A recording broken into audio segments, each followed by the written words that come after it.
श्रीगुरुश्रीयुतपदकमलं श्रीगुरुन्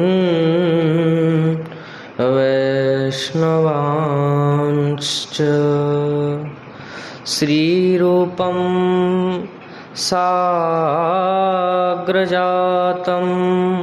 सहगण रघुनाथान्वितं तं सजीवं साद्वैतं सावधूतं परिजनसहितं श्रीकृष्ण चैतन्यदेवं श्रीराधा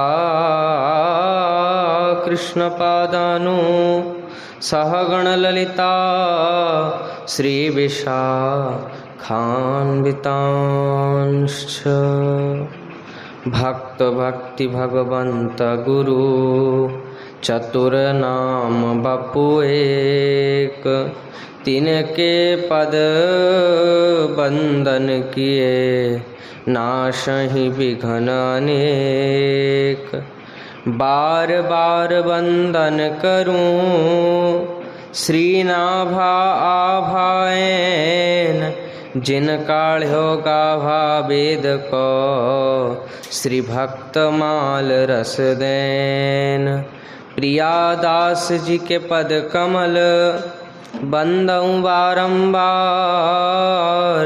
कीन्ही भक्ति रस बोधिनी टीकाति सुख सार।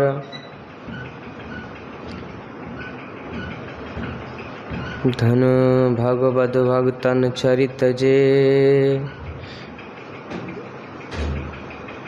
गाए अधिक मिठास बार बार वंदन करूं धन श्री नारायण दास।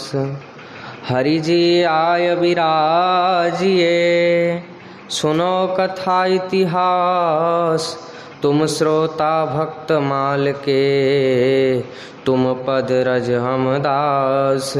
चार जुगन के भक्त जे तिनके पद की धूर सर्वस सिर धरी राखी हों मेरी जीवन मूल। अज्ञान तिमिरांधस्य ज्ञानांजनशलाकया चक्षुरुन्मिलितं येन तस्मै श्री गुरुवे नमः। जय रूप सनातन भट्ट रघुनाथ श्रीजीव गोपाल भट्ट दास रघुनाथ। ए छय गुसाइर करी चरण वंदन जहाँ हईते विघ्ननाश अभिष्ट पुराण। भजनिताई गौर राधे श्याम जप हरे कृष्ण हरे राम। भजनिताई गौर राधे श्याम जप हरे कृष्ण हरे राम। भजनिताई गौर राधे श्याम जप हरे कृष्ण हरे राम। वाञ्छा कल्पतरुभ्यश्च कृपा सिन्धुभ्यैव च पतितानां पावनेभ्यो श्रीवैष्णवेभ्यो नमो नमः। श्रीगुरुचरणकमलेभ्यो नमो नमः। सन्तचरणकमलेभ्यो नमो नमः।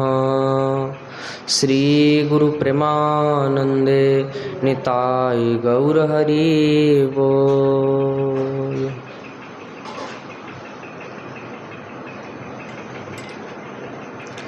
हरे कृष्णा कृष्णा कृष्णा हरे हरे हरे राम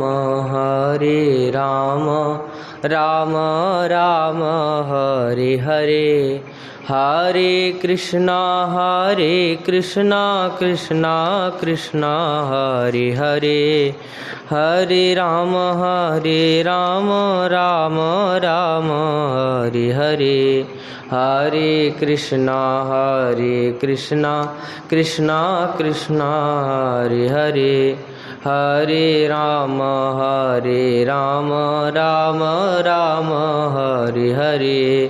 गौरी शंकर सीता राम जय जय विघ्न हरन हनुमान, गौरी शंकर सीता राम जय जय जगद गुरु हनुमान, गौरी शंकर सीता राम जय जय जगद गुरु हनुमान, जय जय श्यामा जय श्याम जय जय वृंदावन धाम, जय जय श्यामा जय श्याम जय जय वृंदावन धाम, जय जय श्यामा जय श्याम जय जय वृंदावन धाम, जय जय श्यामा जय श्याम जय जय वृंदावन धाम।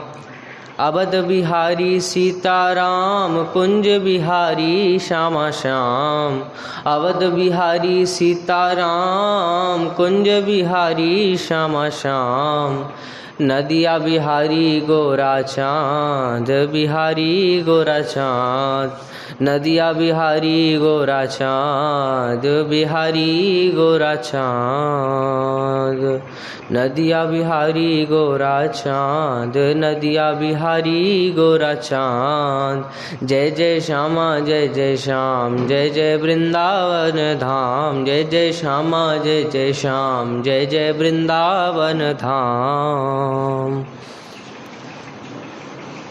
परम करुण पतित पावन अशरण शरण दीन बंधु नवद्वीप बिहारी श्री निताई गौर हरि सरकार, वृंदावन बिहारी श्री राधा माधव युगल सरकार, श्री दीक्षा गुरुदेव की, श्री शिक्षा गुरुदेव की, गुरुजन की कृपा के फलस्वरूप भक्त चरित्र श्रवण करने का सौभाग्य प्राप्त हो रहा है। जिस 82 दिवसीय श्री भक्तमाल जी की कथा में आज कथा का 21वां दिवस है, जिसमें कि आज श्री राधा रमण घोष भागवत भूषण जो कि वृंदावन के ही उनके चरित्र को श्रवण करने जा रहे हैं।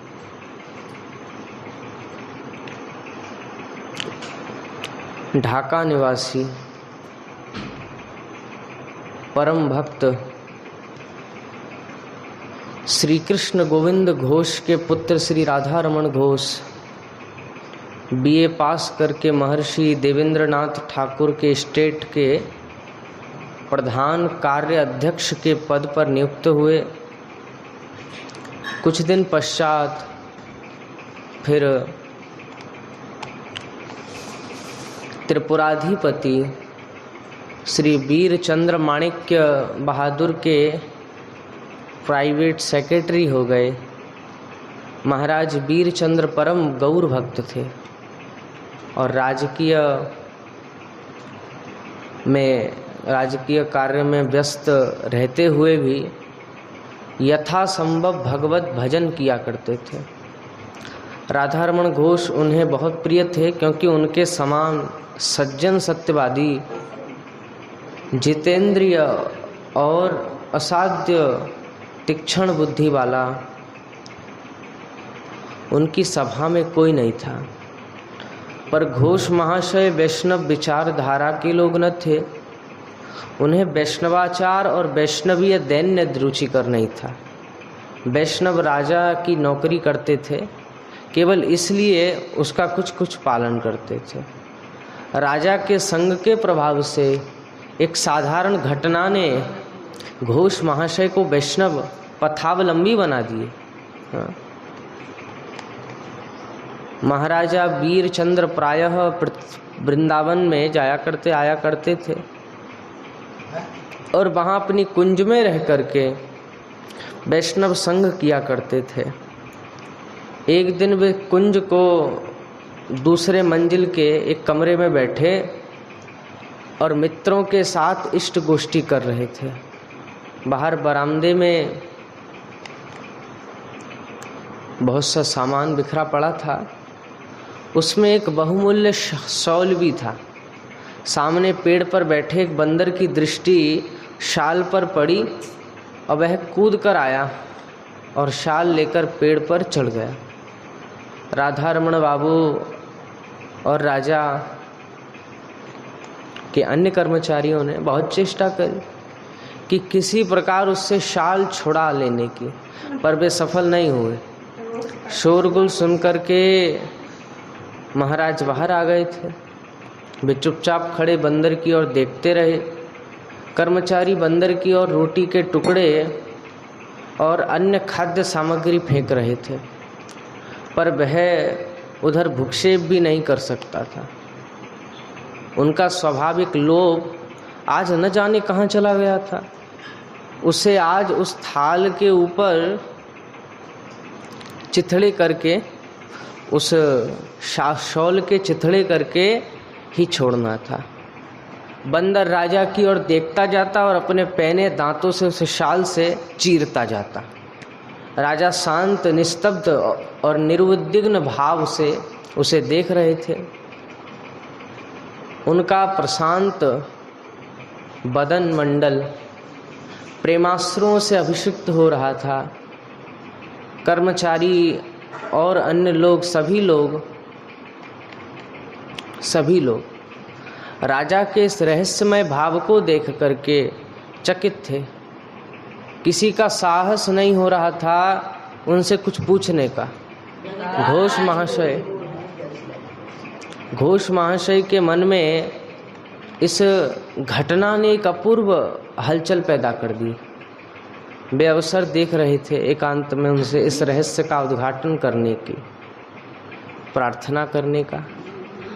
संध्या समय वे अपने कमरे में गए और जहाँ वहाँ और कोई नहीं था, प्रार्थना पूर्वक उनसे अनुमति मांगते हुए कहा कि महाराज, आज की बंदर वाली घटना से हम सब बहुत लज्जित हैं।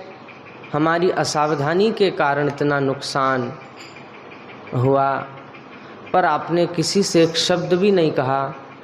इसके विपरीत लगता था कि आपके मन में किसी अपूर्व भाव का उदय हुआ है, जिसके लक्ष्य आपके मुखारविंद पर स्पष्ट दिख रहे थे। यह कौन सा भाव था, क्या आप बताने की कृपा करेंगे? महाराज हंसते बोले, राधा रमण, यह बानर नहीं, बानर के रूप में एक महापुरुष थे जो कृपा करके आए और मुझे एक बड़ी शिक्षा देकर चले गए। श्री वृंदावन में निष्किंचन भाव से आना ही लाभप्रद है। मैं आया राजसी ठाट बाट से, विषय भोग की सामग्री का ढेर साथ में लेकर, थाल के टुकड़े कर, शॉल के टुकड़े कर बानर ने मुझे सावधान कर दिया कि अब मैं राजसी द्रव्य लेकर और अपने राजापने का अभिमान लेकर वृंदावन कभी ना आऊं। यह शिक्षा प्राप्त करके मेरा हृदय आनंद में परिपूर्ण हो गया और बानर रूपी महापुरुष के प्रति आभार व्यक्त करते हुए जल के कुछ बिंदु मेरे नेत्रों से टपक पड़े। घोष महाशय सुनकर के तो अपाक, उनके हृदय में एक भाव तरंग उमड़ पड़ी। सारा शरीर पुलकित हो गया। महाराजा ने उपयुक्त अवसर देखकर कहा, राधा रमण, प्राकृत वैष्णव होना बहुत कठिन है। वैष्णव धर्म का प्राण है दीनता। दीनता के ही अवतार हैं श्री गौरांग। उनकी कृपा दीनहीन और कंगाल व्यक्तियों पर ही अधिक होती है। उसी प्रकार जिस प्रकार वर्षों का जल जिस ओर स्थिल कितना नीचा होता है, उस ओर उतना अधिक ही बह करके रह जाता है। मैं ठहरा महाराजा घोर दाम्भिक और विषयी, मेरे ऊपर क्या कभी उनकी कृपा दृष्टि होगी? इतना कहते ही महाराजा के गंड स्थल पर अश्रुओं की स्रोतावली प्रवाहित होने लगी। मानो घोष महाशय कह रहे हो, वे कह रहे हो कि महाप्रभु जी मेरी ओर निहारो, महाप्रभु जी मेरी ओर निहारो, महाप्रभु जी मेरी ओर निहारो।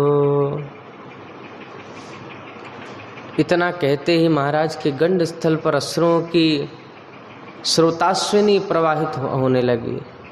घोष महाशय कुछ न बोले, वे चुपचाप उठकर चले गए और एक निवृत्त स्थान में जा बैठे। महाराजा के हृदय और तुणीर से निकला दैन्य युक्ति रूपी शर उनके हृदय में प्रवेश कर गया था। वैष्णवी दैन्य के प्रति विपरीत भाव की उनकी हृदय ग्रंथि को उसने छिन्न भिन्न कर दिया था।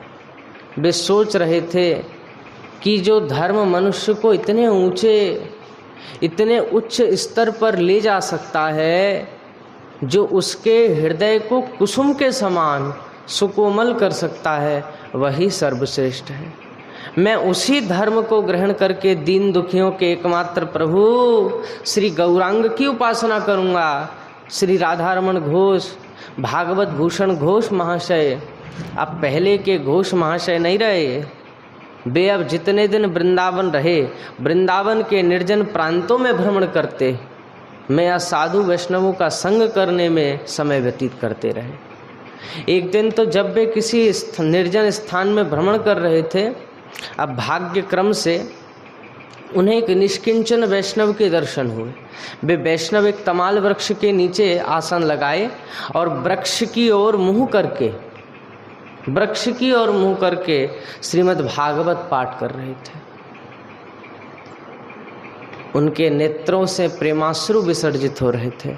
श्रोता थे तमाल वृक्ष रूपी श्री कृष्ण, और वे नित्य प्रति इसी प्रकार तमाल रूपी श्री कृष्ण को भागवत सुनाया करते। देव क्रम से यदि कोई दूसरा श्रोता आ जाता तो उनकी ओर लक्ष्य न करते, उसका संभवतः उन्हें पता भी नहीं होता। घोष महाशय उस महापुरुष के पीछे बैठकर चुपचाप पाठ सुनने लगे। पाठ समाप्त होते ही महापुरुष के बिना जाने चुपचाप उठकर चले गए वे। घोष महाशय ने उनके बार अनेक बार राजसभा में, राजमहल में और अन्यत्र भागवत पाठ सुना था, पर टीका टिप्पणी के साथ ऐसा सुंदर और भावपूर्ण पाठ, ओहो बलिहार बलिहार, उन्होंने पहले कभी नहीं सुना था। दूसरे दिन भी उसी समय वे उस स्थान पर और उसी प्रकार पाठ सुनकर चले गए। यह क्रम कुछ दिन तक ऐसे ही चलता रहा और एक दिन किसी प्रकार महापुरुष की दृष्टि उन पर पड़ गई। उन्होंने आदर पूर्वक उन्हें अपने निकट बैठाया और ग्रंथ की समाप्ति तक प्रतिदिन पाठ सुनने के को कहा। घोष महाशय उस दिन से उनके निकट इस प्रकार बैठकर पाठ सुनने लगे, जिससे उनके और उनके प्रधान श्रोता उस तमाल वृक्ष के दर्शन एक साथ होते रहे। माने पाठ के अंतिम दिन एक अपूर्व घटना घटी। तमाल वृक्ष का तना फट गया और उसके भीतर एक अपूर्व इंद्र नीलमणि धृति के बीच द्विभुज श्री मुरलीधर श्याम सुंदर के दर्शन भय, और दर्शन करते ही घोष महाशय मूर्छित हो गए। महापुरुष की क्या अवस्था हुई, इसका उन्हें कोई कुछ पता न चला। मूर्छा भंग होने पर उन्होंने देखा कि वे उस तमाल के नीचे महापुरुष की गोद में सिर रखे लेटे हैं। बाह्य ज्ञान होते ही वे उठ बैठे और प्रगाढ़ भक्ति पूर्वक महापुरुष को प्रणाम किए। महापुरुष ने बड़े स्नेह से उनके सिर पर हाथ फेरते भय कहा, राधा रमण, तुम्हें मेरे राधा रमण ने कृपा करके साक्षात दर्शन दिए हैं। मेरा आदेश है कि तुम नित्य भागवत पाठ किया करना, पाठ सुनाना एवं पाठ सुनना। भागवत रूपी श्री कृष्ण को ही तुम्हें निश्चित रूप से भागवत पाठ के प्राकृत फल की प्राप्ति अवश्य होगी। उसी दिन से घोष महाशय अपने घर में या एकांत में किसी वृक्ष के नीचे बैठ करके भागवत पाठ द्वारा भागवतम पी करके श्री कृष्ण की सेवा करते। जैसे मंदिर में प्रभु की सेवा होती है, उसी प्रकार ग्रंथ, अभी हम ठाकुर जी की सेवा ही कर रहे हैं ग्रंथ रूप में। आप लोग सुन कर के सेवा कर रहे हैं, हम बोल करके सेवा कर रहे हैं। तो वे भागवत के प्रत्येक श्लोक की गौरपरक व्याख्या करते और उनके भक्त डॉक्टर श्री सत्यनारायण दास जी से सुना गया है कि पाठ के समय उनमें श्री जीव गोस्वामी या श्री विश्वनाथ चक्रवर्ती का आवेश होता।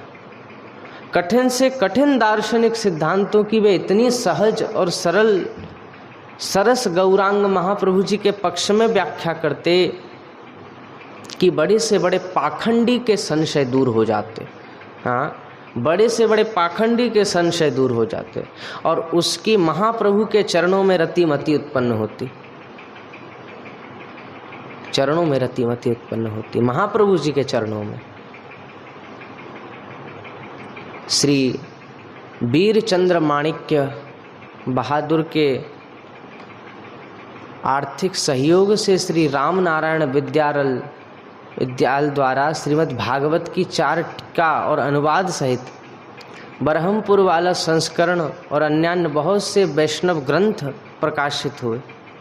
उसके लिए आज भी भक्त समाज उनका ऋणी है। तो कैसे, मतलब हर श्लोक की वे महाप्रभु जी के चरणों में रतिमति उत्पन्न करा देते, पाखंडी से पाखंडी।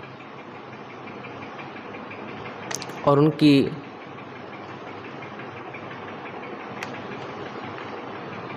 वीर चंद्र माणिक्य बहादुर जी के आर्थिक सहयोग से ही श्री राम नारायण विद्यालय द्वारा श्रीमद् भागवत की 4 टीका और अनुवाद सहित बरहमपुर वाला संस्करण और अन्यान्य बहुत से वैष्णव ग्रंथ प्रकाशित हुए। उसके लिए आज भी भक्त समाज उसका ऋणी है, उनका ऋणी है। तो ऐसे आज श्री माधवदास जी के विषय में श्रवण किए। प्रेम से कहिए जय जय श्री राधे श्याम।